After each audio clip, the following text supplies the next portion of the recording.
All right, guys, so here I'm gonna show you and I'm gonna explain you what are a scene, a pattern, and a group. So you can think of it a little bit like a pyramid, right? So at the very bottom of the pyramid, you have those patterns. In those patterns, you have your nodes and basically your loop. That pattern is usually into a group, and that group is into a scene. And that whole scene is basically the whole loop. So in one scene, you can have multiple groups playing with multiple patterns. So let's start with a scene, how to create a scene, for example. So there's two ways to go about it. The first one on the hardware is very simple. You press scene. As you can see, pad one is already selected. That's the scene that I've created already.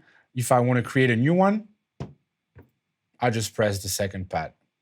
As you can see on my screen, we have selected a new scene, but it's not named yet. That's simply because I haven't played anything yet. So what we're gonna do right now is select a group. I'm selecting group A1, which is my sample, and I'm just gonna play for you guys that sample.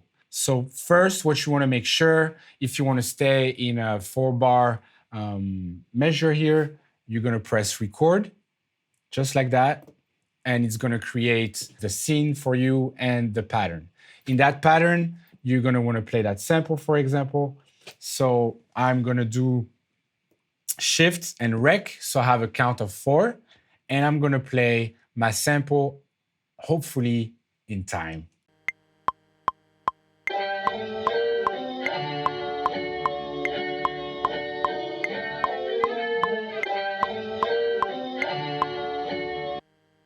So I just played for you guys that note from the sample, which created a scene, which created a pattern into the group A1. So simply, if let's say that you want to duplicate that scene because you want to make this a full song, right? So you're going to want to have that played a little bit more than just a 4-bar loop.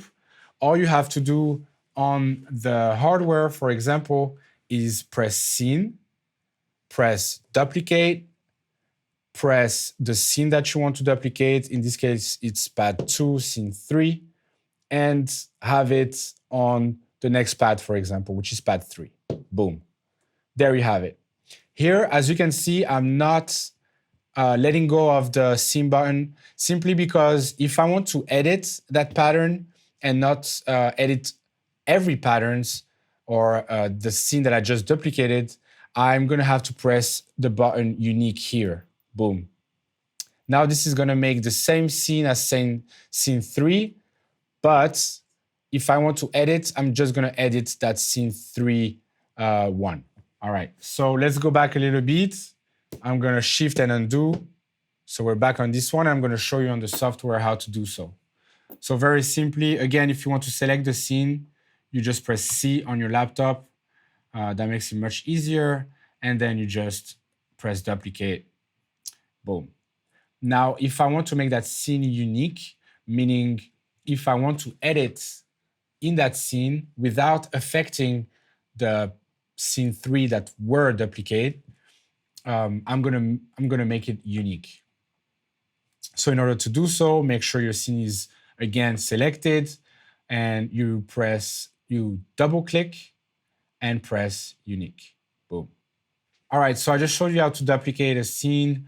What if you want to delete that scene? Well, on the software, it's pretty straightforward. All you got to do is select your scene, double click, and delete, just like that. On your hardware, also very straightforward. You press scene again and just keep pressing. Select the scene that you want to delete. And on the right screen over there, you will have create or delete a scene, and you can do so right there. All right, guys, so we've just learned how to manipulate scenes, groups, and patterns and what they mean in our production process. Next, the fun part, we're gonna learn how to chop samples and how to make a melody and use your piano roll.